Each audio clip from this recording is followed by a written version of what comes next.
Tripura info news update. 1 মে আন্তর্জাতিক শ্রমিক সংহতি দিবস উপলক্ষে সেঠো রাজ্য দপ্তরে পালিত হল শ্রমিকদের ঐক্য ও অধিকার প্রতিষ্ঠার কর্মসূচি। শ্রদ্ধা জানাবেন রাজ্য সম্পাদক মণ্ডলীর সদস্যবৃন্দ, কমরেড তপন দাস, কমরেড নির্মল রায়, কমরেড তাপস গুপ্ত, কমরেড অমল চক্রবর্তী, কমরেড সাধন বসু, CI2 ওয়ার্কিং কমিটির সদস্য যারা আছেন তাদেরকে শ্রদ্ধা জানানোর জন্য অনুরোধ করছি।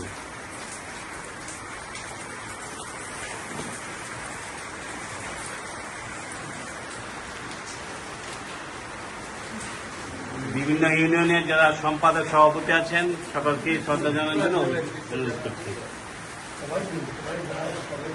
উপস্থিত সকলে একে একে শ্রদ্ধা জানাবেন।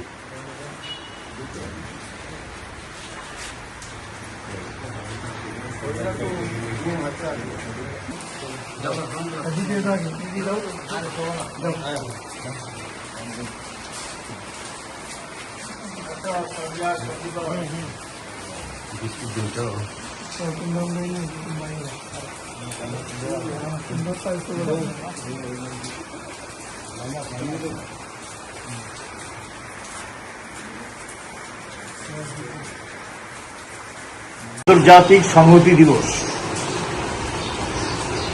এই দিবসে আমরা শ্রদ্ধাবনত চিত্তে স্মরণ করছি 8 ঘন্টা কাজের দাবিকে সামনে রেখে যারা জীবন উৎসর্গ করেছেন, যাদের আত্মত্যাগের বিনিময়ে আমরা এই অধিকার সারা পৃথিবীর শ্রমিক শ্রেণী এতদিন ভোগ করে আসছি। আজও এই দাবি নিয়ে সারা পৃথিবীতে যারা মুক্তিকামী মানুষ গণতন্ত্রের জন্য অধিকার আদায় করার জন্য তার শ্রমের বিনিময়ে তারা যে সমস্ত প্রাপ্য সেটা আদায়ের সংগ্রামে যারা আত্মবলিদান করছেন, জীবন দিচ্ছেন, শহীদের মৃত্যুবরণ করছেন, তাদেরকেও আমরা স্মরণ করছি এবং শ্রদ্ধা নিবেদন করছি। এটা 137তম মে দিবস। 1886 সালে এই কাজের দাবিকে সামনে রেখে একটা তীব্র লড়াই বা আন্দোলন বা সংগ্রাম গড়ে উঠেছিল। সেই সংগ্রামকে নস্যাৎ করে দেওয়ার জন্য পুঁজিবাদী দুনিয়া এরা সেখানে শাসক দলকে ব্যবহার করে, সরকারকে ব্যবহার করে বা প্রশাসনকে কাজে লাগিয়ে নির্বিচারে গুলি করে খুন করেছেন এবং কাউকে সেখানে বিচারের নামে ফাঁসিতে ঝুলিয়েছেন।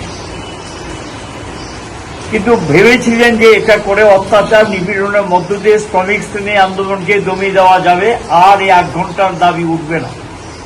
এরা মূর্খের স্বর্গে বাস করতেন এবং লড়াই সংগ্রামের হয়তো তাৎক্ষণিক কোন সময় ফল পাওয়া যায় না, কিন্তু তার একটা দীর্ঘস্থায়িতা থাকে। কারণ বুকের ব্যথা, মনের কষ্ট বা তার জ্বালা যন্ত্রণার অবসান না ঘটি কেউ যদি মনে করে দমন পীড়নই শ্রেষ্ঠ পথ এবং দমন পীড়নের মধ্য দিয়েই সবাইকে ঘরে ঢুকিয়ে দেবেন, এটা কখনো সম্ভব না। এবং সে দমন পীড়ন থেকেই মানুষের ক্ষোভের জন্ম নেয়, সেই ক্ষোভ থেকেই লড়াইয়ের সূচনা হয় এবং লড়াইয়ের তীব্রতা বাড়ে এবং দুনিয়া শ্রমজীবীদের ঐক্য গড়ে ওঠে। যারা শোষিত লাঞ্ছিত মানুষ, সেই ঐক্যই তাদেরকে জয় এনে দেয়। আজকে 8 ঘন্টার যে দাবিটা আদায় হয়েছে, সেই দাবি সারা পৃথিবীতে আমরা লক্ষ্য করছি। শ্রম বা জীবীদের শোষণ নিপীড়ন বেড়ে গেছে। পুঁজিবাদী দুনিয়া এই দাবিকে অস্বীকার করছেন, বলছেন এখন তো আর গায়ে গোতরে পরিশ্রম করতে হয় না, সুতরাং এখন তো টেকনোলজির যুগ, সেখানে বেশি সময় তাদেরকে কাজ করাচ্ছেন এবং তাদের মুনাফার পাহাড় জমাচ্ছেন এবং এতে শ্রমজীবী মানুষ এবং ধনীদের মধ্যে পার্থক্য বাড়ছে। এই পরিস্থিতিকে কেন্দ্র করে পুঁজিবাদী দুনিয়া আজকে একদিক দিয়ে যেমন শ্রমজীবীদের শোষণ করছেন, সাধারণ মানুষও তার থেকে রেহাই পাচ্ছে না। তারা এখন আভ্যন্তরীণ সংকট থেকে বেরিয়ে আসার জন্য পুঁজিবাদী যে সংকট, সেই সংকট থেকে বেরিয়ে আসতে পারছেন না। যুদ্ধের পথ বেছে নিয়েছেন, সাম্রাজ্যবাদী আগ্রাসন বেছে নিয়েছেন এবং এর বিরুদ্ধে শ্রমিক শ্রেণীকে বিরাট দায়িত্ব নিতে হবে। আমাদের দেশও আমরা লক্ষ্য করছি যে আমাদের দিল্লিতে যে সরকারটা আছে, রাজ্যও আছে, বিজেপি নেতৃত্বাধীন সরকার, এটা আগে ছিল স্বৈরাচারী সরকার, এখন তাদের ফেসিস্ট ভগ্ন রূপ আমরা লক্ষ্য করছি। এখন সম্প্রতি যদি লক্ষ্য করি আমরা দিল্লির পার্শ্ববর্তী রাজ্যগুলোতে এবং দিল্লিতে শ্রমিকদের উপর যেভাবে নিপীড়নের পথ বেছে নিয়েছেন, এবং গতকাল তো অলরেডি ঘোষণা করে দিয়েছেন মে দিবস পালন করতে পারবে না, জমায়েত করতে পারবে না, ফ্ল্যাগ তুলতে পারবে না। কোথায় গেছে এই বিজেপি সরকার? কত নিকৃষ্ট এবং এরা কত নিচে নামতে পারে, তাদের নগ্ন রূপ সেখানে জনসমক্ষে বেরিয়ে আসছে। আর সর্বশেষ তো আমরা দেখলাম শ্রমকোট সমস্ত আন্দোলন লড়াইকে উপেক্ষা করে এটাকে লাগু করেছেন। এরা যদি মনে করেন যে এটা করে তারা পার পেয়ে গেছেন, পারবেন না। শ্রমিক শ্রেণী ঐক্যবদ্ধ হবে এবং লড়াই তীব্রতা বাড়তে বাধ্য, এবং এই তীব্রতা থেকে খান খান হয়ে যাবে। এবং শ্রমিক শ্রেণীকেই দায়িত্ব নিতে হবে তীব্র শ্রেণী সংগ্রামী তাদের বিভেদ নীতি, তাদের সাম্প্রদায়িকতার নীতি, তাদের শোষণের নীতি, তাদের মানুষের উপর যে অত্যাচারের নীতি, গণতন্ত্রকে ধ্বংস করার যে নীতি, সংবিধানকে ধ্বংস করার যে নীতি, এবং ন্যূনতম যে অধিকারগুলো ছিল সেগুলোকে গ্রাস করার যে নীতি, এটাকে পরাস্ত করবে এই বিশ্বাস আমরা নিই। এবং মে দিবসে এটাই হলো আমাদের শপথ। মে দিবস মানে নিছক একটা অনুষ্ঠান না, এবং এই দিবসে আমরা আবার শপথ গ্রহণ করে আগামী দিনের লড়াই সংগ্রামকে আরো তীব্র করার জন্য আমরা নিজেদেরকে প্রস্তুত করি। অভিজ্ঞতা আমাদের জীবনের শ্রেষ্ঠ শিক্ষক, সেই অভিজ্ঞতাকে কাজে লাগিয়ে একটা মতাদর্শকে সামনে রেখে, কারণ শ্রমিক শ্রেণীরা ভালো করেই জানেন পুঁজিবাদীর অবসান একমাত্র বিকল্প হল সমাজতন্ত্র। সমাজতন্ত্র আমাদের চূড়ান্ত লক্ষ্য।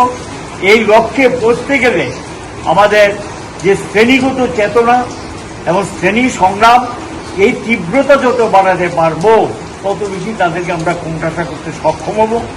যারা আমাদের পাশে নেই, বিভ্রান্তি শিকার, ভুলের শিকার, তাদের কাছে যেতে হবে, বুঝাতে হবে, তাদেরকে জয় করতে হবে, সঙ্গে আনতে হবে, এক ঐক্যবদ্ধ শক্তি তৈরি করতে হবে। সেই শক্তি আমাদের সামনের দিকে নিয়ে যাবে এবং শ্রমিক শ্রেণী অপরাজেয় হবে। এবং আমরাই শেষ কথা বলবো, আমরাই আগামী দিন পৃথিবী এবং ভারতবর্ষের ভবিষ্যৎ নির্ধারণ করবে এই শ্রমজীবী জনতা। দুনিয়ার মৃত্যু রেখ হোক, মে দিবস জিন্দাবাদ। Subscribe to Tripura Info and press the bell icon so that you never miss any latest updates and news on Tripura.